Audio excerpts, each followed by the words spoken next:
పోయి ఏడ్చాడంట. అయ్యో దేవా దేవా దేవా దేవా, నేను ఎంత దౌర్భాగ్యుని దేవా,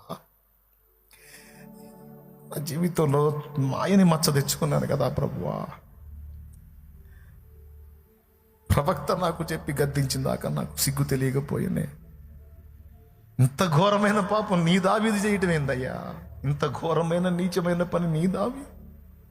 చూడు ప్రభువా, నీ దావీదు ఎంత పని చేశాడో చూడు ప్రభువా అనిపై సాష్టాంగపడి సాగిలపడి నా కన్నీళ్లతో నా పరుపు తేల చేయుచున్నాను అన్నాడు.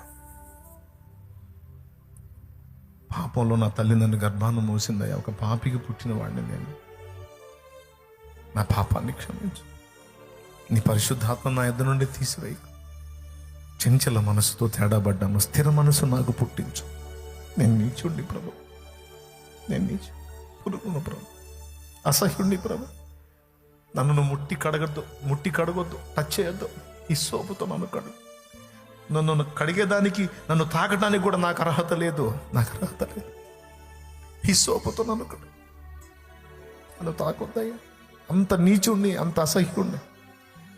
ప్రవక్త గద్దింపును విని గడగడగడగడలాడిపోయాడు తప్ప ప్రవక్తని ఎదురాడలేదు, ప్రవక్త మాట తృణీకరించను లేదు.